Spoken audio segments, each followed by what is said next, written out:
السلام علیکم. پروگرام پس منظر میں آپ کا میزبان غلام نبی مورائی. ناظرین، اس پروگرام پس منظر میں ہم لوگ کسی بھی ایک ٹاپک پہ بات کرتے ہیں جس کی پاکستان میں اور دنیا کے حساب سے بڑی اہمیت ہوتی ہے.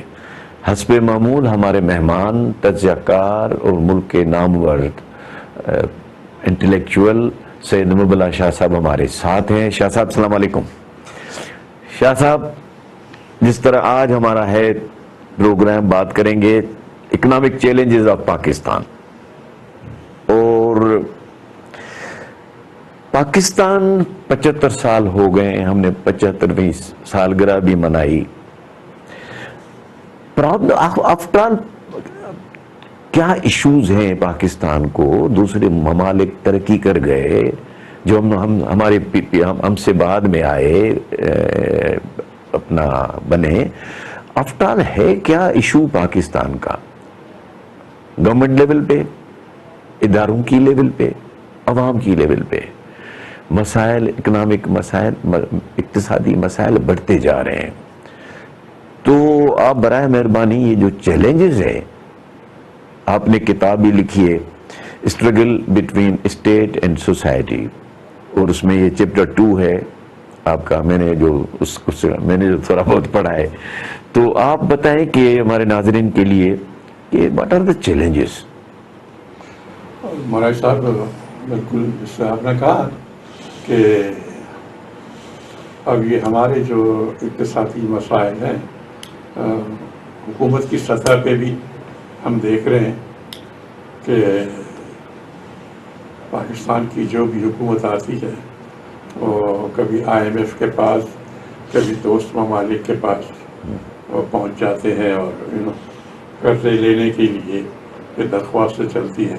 بہت بری بات لگتی ہے ایک قوم کے لیے، ایک ملک کے لیے.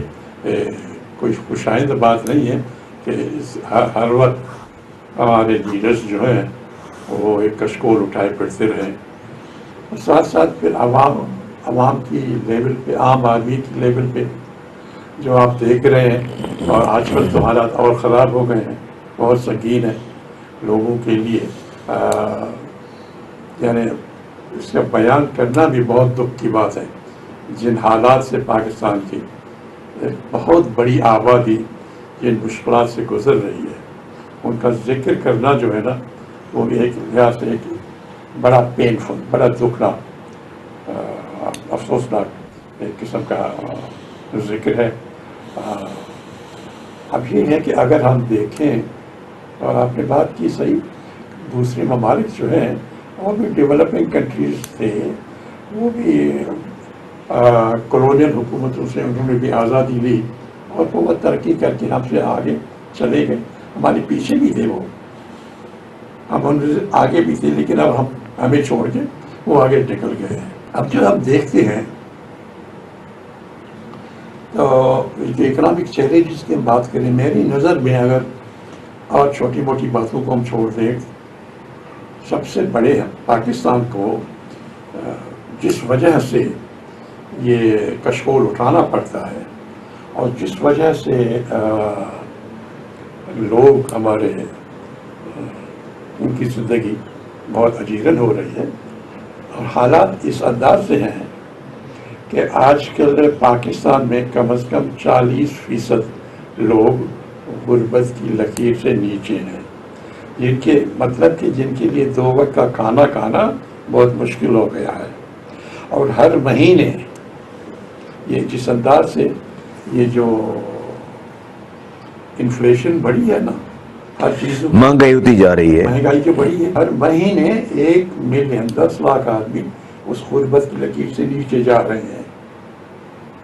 تو یہ جو ہے کم و بیش ملک کی آدھی آبادی، ان کے لیے روزمرہ کی زندگی گزارنا اتنی مشکل ہو گئی ہے. تو اب یہ ہے کہ اگر ہم دیکھیں کہ ہمیں اس پہنچایا کن باتوں کی وجہ سے ہم یہاں پہنچے ہیں، ملک کی سطح پر بھی اور انفرادی لیول پہ بھی.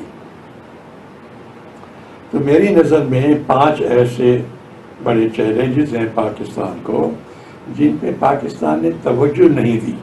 آپ 75 سال کا ذکر کر رہے تھے نا, تو 75 سال میں ہم نے کچھ عرصہ ذکر ان پہ توجہ دی تھی تو حالات کچھ ہوئے بہتر, لیکن اس کے بعد حالات بگڑتے ہی گئے ہیں. خاص طور پر پچھلے 40-42 سالوں سے حالات جو ہیں وہ بگڑتے گئے ہیں, ان میں بہتری کمی آئی ہے. اگر میں 5 چیلنجز کا ذکر کروں جو میری نظر میں سب سے بڑے ہیں, جن کی وجہ سے پاکستان کو یہ کشمول اٹھانا پڑتا ہے, اور جن کی وجہ سے یہ ہے کہ 40% آبادی پاکستان کی غربت کی لکیر سے نیچے آ گئی ہے. تو ان 5 میں سے سب سے پہلا جو ایک بڑا چیلنج پاکستان کو ہے, اور جو پاکستان جس کو پاکستان نے جس پر توجہ نہیں دی ہے, وہ ہے اس کا ہیومن ریسورس چیلنج. کہ پاکستان میں جو سسٹم ہمارا ایسا بن گیا ہے کہ کیونکہ فیئر ایکول اپرچونیٹیز وغیرہ نہیں ہیں, تو بہت سی بڑی میجورٹی کے لیے اوپر آنے کے لیے دروازہ یا اپرچونیٹیز نہیں ہیں, وہ نہیں ہے ان کے لیے. وہ ان میں وہ یا تو نگلیکٹ کیا گیا, ان کی قابلیت نہیں ہے. لیکن سب سے بڑا یہ کہ ان کو موقع نہیں ملتا آگے جانے کے لیے. اس کی بھی کئی بنیادی وجہ ہیں کہ کیوں نہیں مواقع ملتے.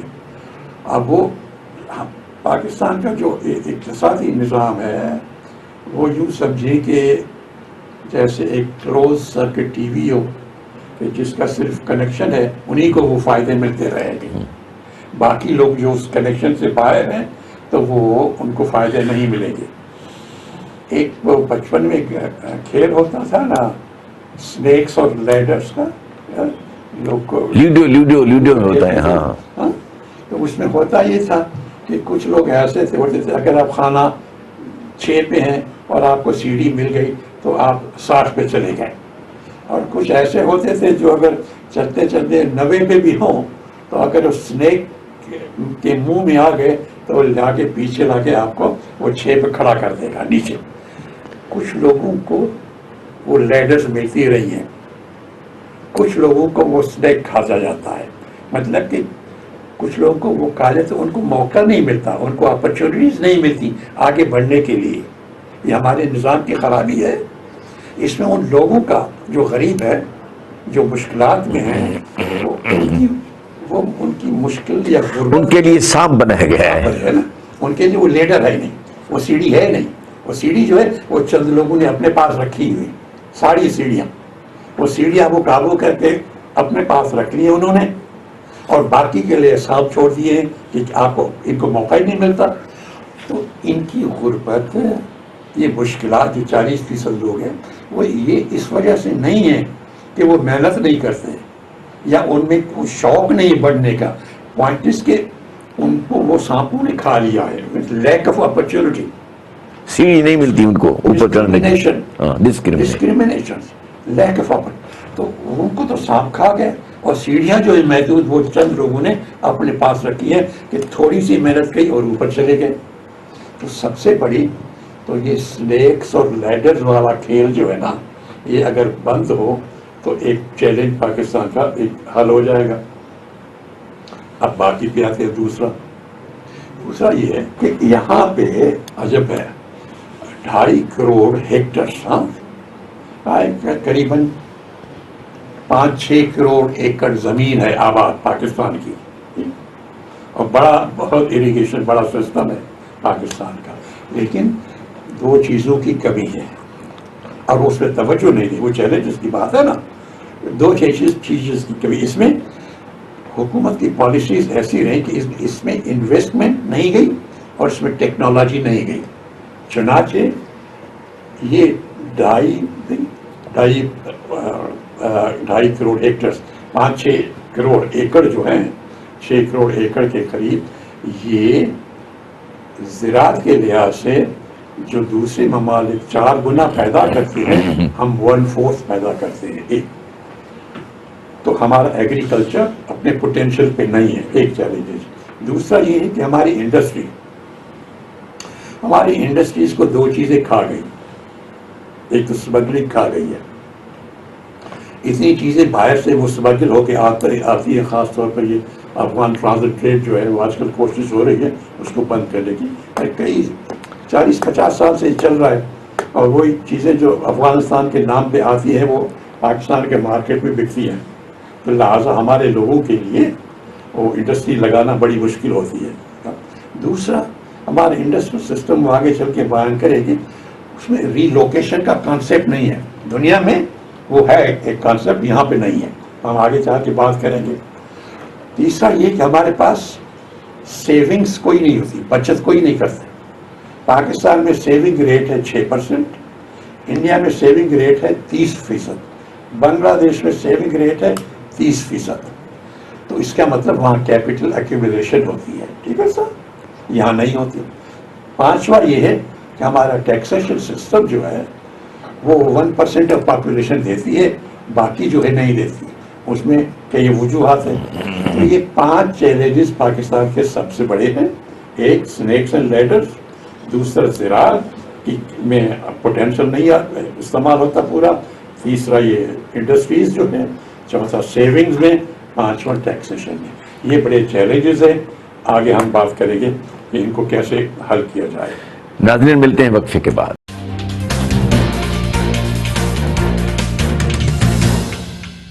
ویلکم بیک ناظرین. شاہ صاحب آپ نے بڑی تفصیل سے چیلنجز کے متعلق بتایا. اب آئیں کہ اسباب کیا ہیں، واٹ آر دا کازز. اب آتے ہیں اس پہ بالکل کہ یہ چیلنجز بنے کیوں، کیا وجہ ہے، کیا وجوہات کیا ہے کہ ہم یہ چیلنجز جو ہمارے لیے ایسٹس ہونے چاہیے تھے وہ ایسٹس کے بجائے لائبلٹیز بن گئی ہیں. کیا وجوہات ہیں؟ سب سے بڑی پہلی وجہ تو جس کا پہلے جو ہم نے کہا کہ وہ جو بڑا چیلنج یہ تھا کہ وہ سنیکس اور لیڈرز والا کھیل چل رہا ہے. کہ اب اس کھیل کو یہ ہے، وجہ یہ ہے اس کھیل کی کہ ہمارے پاس جو ایک اصول، ایک منصفانہ ریاست کا جو اصول ہونا چاہیے. آپ اسلامی حکومت کے لحاظ سے دیکھیں، مہذب معاشرے کے لحاظ سے دیکھیں، تو بنیادی اصول ہوتا ہے ایکول اپرچونٹیز فار آل، سب کے لیے، تاکہ وہ جو بھی ان کا پوٹینشل ہے، جو قدرت نے ان کو دیا ہوا ہے بھی پوٹینشل، استعمال کر کے جتنا بھی اوپر جا سکتے وہ جائے، لیکن آپ ان کو مواقع برابر کے دے دیں. ہم نے جسے عرض کیا، ہم نے تو برابر کے مواقع نہیں دیے ہیں. کچھ کو تو وہ جو ہے وہ سیڑھیاں لے کے الگ چلے گئے، ان کو سیڑھی نہیں ملتی. 40% لوگ جو ہیں، بلکہ اور بھی زیادہ ہوں گے. نہیں، جو اگر سی ڈی کی بات کریں گے اور سنیک کی بات کریں گے اور لوڈو گیم کی بات کریں گے تو پھر 95% لوگوں کو نہ سانپ، اور 95% لوگ جو ہیں ان کو سانپ ملا ہے، سانپ ملا ہے. 1% لوگ بھی ہیں جن کو لیڈر ملی ہے. آپ بالکل صحیح ہے. وہ 40% بالکل غربت کے نیچے ہے نا، بالکل جن کی زندگی اجیرن ہے. لیکن جو باقی آپ نے کہا 55%، 95-99 تک بالکل وہ ایسے ہیں کہ ان کو وہ سیڑھی نہیں ملتی. وہ تک و دو کرتے رہتے ہیں ساری زندگی کو، تھوڑا بہت آگے کیا، یہ کیا، اور پھر وہ نیچے چلے آتے ہیں. لیکن وہ سیڑھیاں والے جو ہیں، وہ سیڑھیاں انہوں نے قبضے میں کی ہوئی ہے. چندی لوگ ہیں، 1% کہیے، 2% کہیے، سیڑھیاں ان کے لیے ہیں. تو پوائنٹ اس کہ یہ ہمارے اس مسئلے کا ایک سب سے بڑا کاز یہ ہے کہ بھائی یہ پھر ان کا جو باقی لوگ ہیں، ایک دیکھیں نا، ملک اگر ہم کہیں فلانا ملک سے امریکہ یا فرانس ہے یا جرمنی ہے یا جاپان ہے، یہ ترقی یافتہ ملک ہے، تو ترقی یافتہ ملک سے کیا مراد ہوتی ہے؟ جب تک وہاں کے لوگ ترقی یافتہ یا ڈیولپ نہیں ہیں، ملک کوئی آسمان سے تو نہیں بہتا نا، یا ملائک تو آ کے وہ ڈیولپ نہیں کریں گے، انسان کریں گے نا اس کو ڈیولپ. جب انسانوں میں وہ قوت ہی نہیں ہے، اہلیت نہیں ہے، تعلیم ہی نہیں ہے، اسکلز ہی نہیں ہے، ٹیکنالوجی نہیں ہے، اگر وہ خود اس میں کوئی کچھ نہیں ہے تو ملک میں کہاں سے آئے گا؟ تو پہلے تو آپ ان کو ایکول اپرچونٹیز دیں.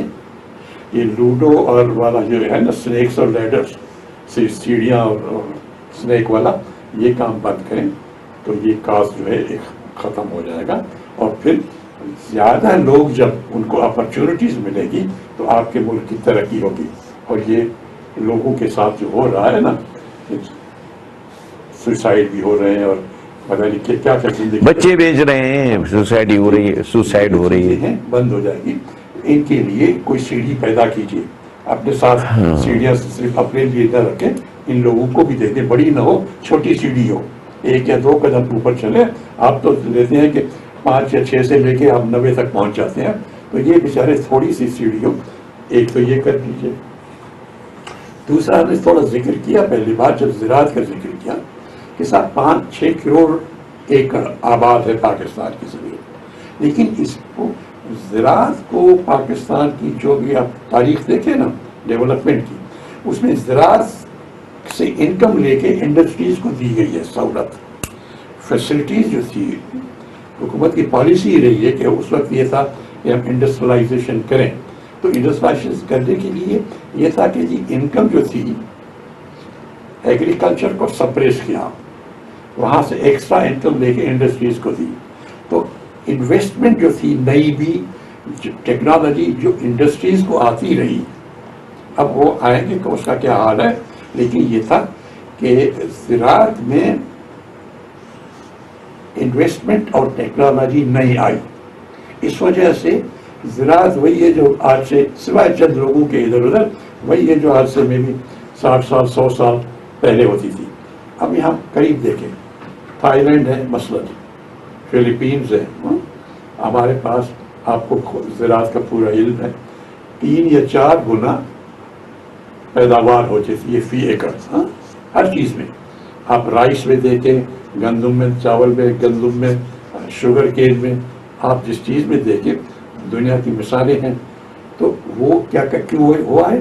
کیونکہ اس میں انویسٹمنٹ گئی ہے, زراعت میں ٹیکنالوجی گئی ہے, اور وہ ایک لحاظ سے جو اس کا نتیجہ یہ ہوا کہ ہمارے یہاں نہیں ہوئی, وہ ایگریکلچر کو استعمال کیا گیا, how to extract waste from there and put it into the industry.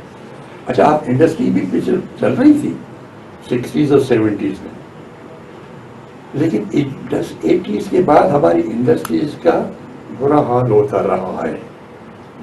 40-45 سال ہے. 2 وجوہات. ایک تو یہ ہے کہ اسمگلنگ کے دروازے کھل گئے ہیں پاکستان میں 1980 کے بعد, اور وہ جو تھا, اور ہم نے ایک لحاظ سے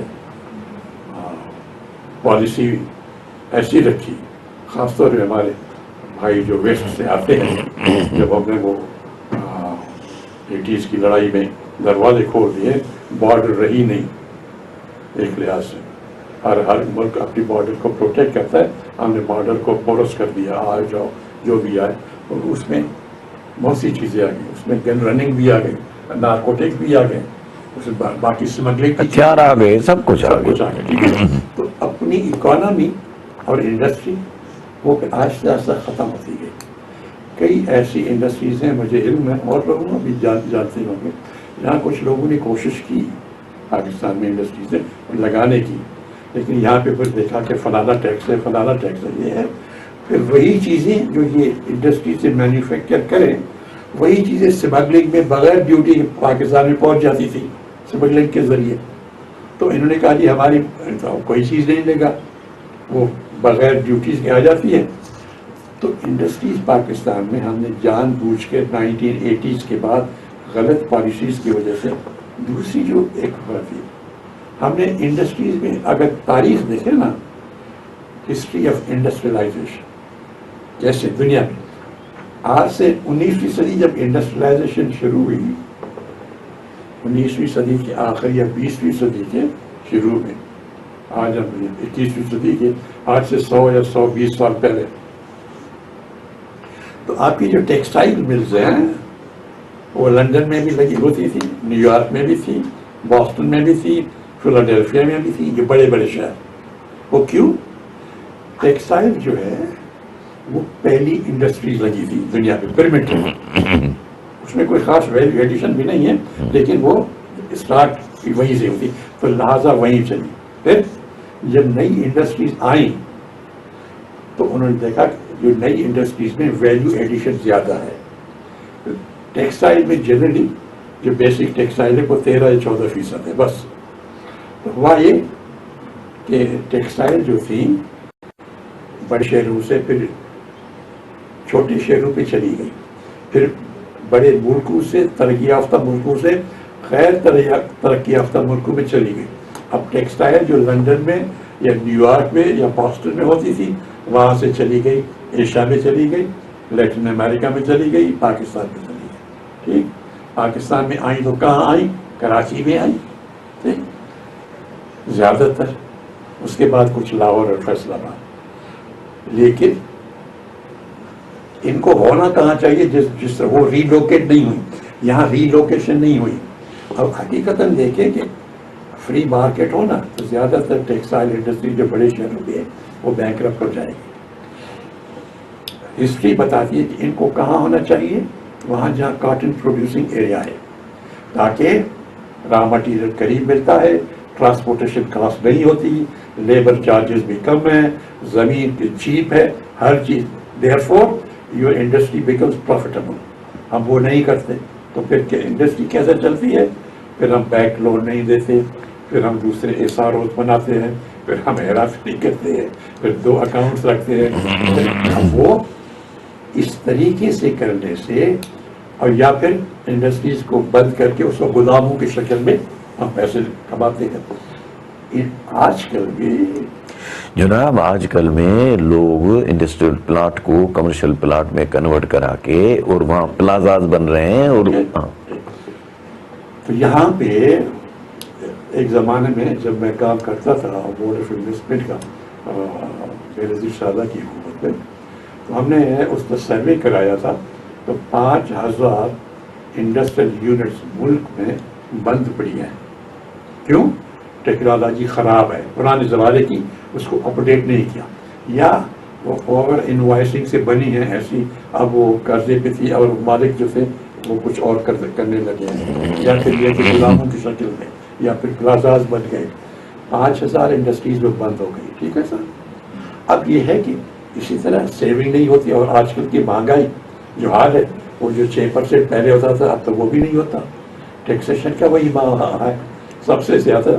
تو یہ جو دکاندار ہے نا کراچی سے لے کے اپنا خیبر تک، یہ سب سے بہت کم سے کم ٹیکس دینے والے یہ، اور سب سے زیادہ پولیٹیکل لابی ان کی ہے. تو یہ ہے کہ کازز یہ ہے کہ جہاں سے ٹیکس ملنی چاہیے آپ کو، سب سے بڑا یہ ریٹیل سیکٹر ہے، لاکھوں کا، کوئی نہیں دیتا آپ کو. کہتے ہیں کہ کراچی کے ایک علاقے ناظم آباد ہے کوئی اور ہے، وہ زیادہ ٹیکس دیتا ہے پورے لاہور کے دکانداروں سے.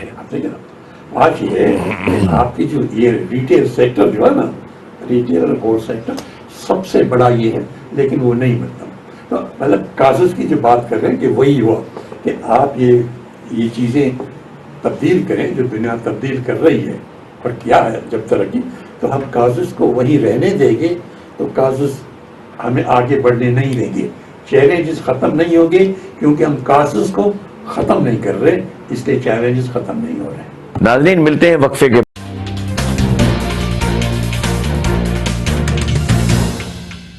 ویلکم بیک ناظرین. شاہ صاحب ہماری ٹاپک ہے اکنامک چیلنجز آف پاکستان. آپ نے بڑی خوبصورتی سے چیلنجز بتا دیے، کازز بتا دیے، اسباب بتا دیے. اب ہم بات کریں گے حل کی، مسائل کے حل کی. تو آپ حل کی بات جب کریں گے تو کس طرح آپ اس کو ایویلویٹ کریں گے؟ اب ظاہر ہے جب ہم ایشوز کی بات کی، مسائل کا ذکر کیا کہ کیا کیا چیلنجز ہیں اور کن وجوہات کی بنا پہ یہ ہوئے ہیں، تو اب ہم جب آتے ہیں کہ پھر ان کا حل کیا ہونا چاہیے، کس انداز سے کیا پاکستان کو کرنا چاہیے تاکہ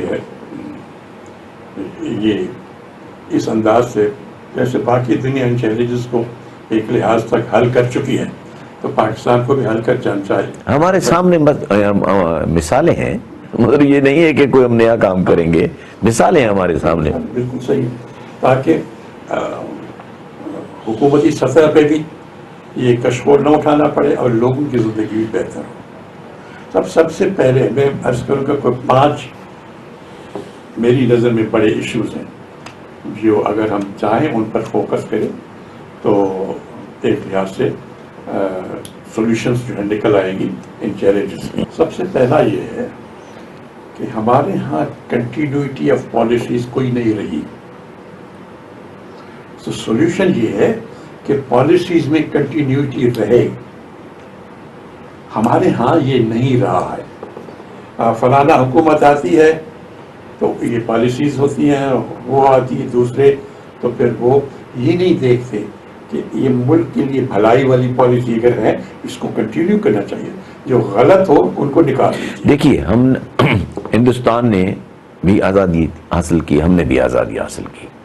انہوں نے انگریز کے دیے ہوئے نظام میں جو بہتری کر سکتے گئے بہتری کرتے گئے، امینڈمنٹس کرتے گئے جو ان کو سوٹ کر رہی تھی.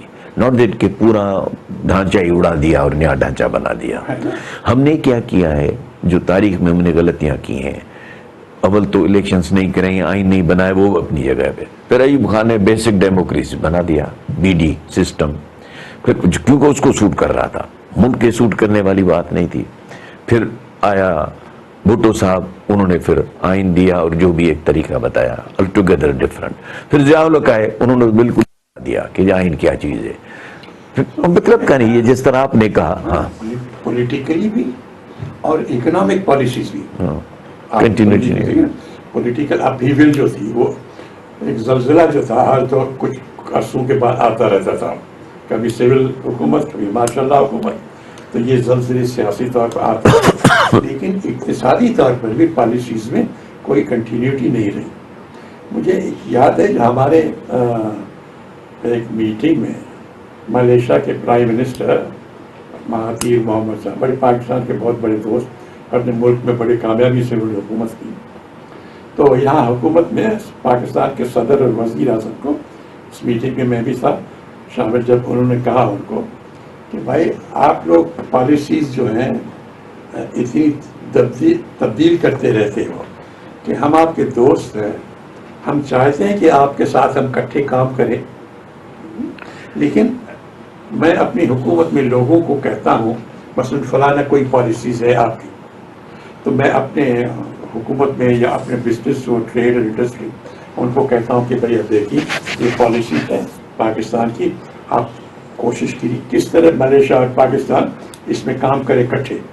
میں نے کہا ہمارے لوگ بیٹھ کے کام کرتے ہیں، کوئی ریسرچ کی، کوئی نکالا کہ کہاں سے کس انداز سے ہم نے اپنے 2-4 پروجیکٹ بنائے کہ آپ کے ساتھ ہم یہ کریں، آپ نے وہ پالیسی تبدیل کر لی. وہ دوسری حکومت آئی، اس نے ان پالیسیز کو کتنی بھی اچھی اور ردی کی ٹوکری میں پھینک دی. ہماری ساری محنت جو ہی وہ ضائع ہو گئی. اور اتنی بار یہ ہوا ہے تو نے کہا نہیں، ہم نے چھوڑ دیا یہ کام آپ کے ساتھ اکٹھے کام کرنے کا، کیونکہ آپ کے یہاں پالیسی کی کنٹینیوٹی ہے نہیں، اچھے برے کو کی تمیز نہیں رہی. اچھی پالیسیز کو کنٹینیو کریں، آہستہ آہستہ پھر بڑھے گے نا آپ. وہ انفیکٹ ان کی الفاظ سے کہ آپ کے یہاں حکومت تبدیل نہیں ہوتی، آپ کے یہاں زلزلہ آ جاتا ہے، ہر چیز تہو نفس تہو بالا عبر بدر ہو جاتی ہے. پھر نئے سرے سے شروع کرو تو بھائی ایسے تو نہیں چلتی نا، کوئی دنیا میں نہیں چلی. چلیں آ جائیں. کنٹینیوٹی ضروری بات ہے. اچھا صاحب، دوسرا یہ ہے ابھی ورلڈ بینک نے ایک رپورٹ پاکستان میں شائع کی. اب ورلڈ بینک بہت بڑا ادارہ ہے، پاکستان کے ساتھ بہت بڑا ان کا ریلیشن شپ تعاون رہا ہے. تو ان کو پاکستان کے مسائل کا بھی ذکر ہے، اندازہ ہے ان کو، اور اس کے حل کا بھی ان کو اندازہ ہے. تو اب یہ جو رپورٹ آئی ورلڈ بینک کی، اس میں انہوں نے کہا کہ بھائی آپ کے لیے سب سے اہم چیز کیا ہے پاکستان کے لیے، اگر پاکستان ان چیلنجز کو سے نکل آنا چاہتا ہے نا اور ان کا کوئی سولوشن یا حل ڈھونڈے، تو انہوں نے کہا سب سے دوسرا کام یہ ہے کہ آپ یہاں بے تحاشا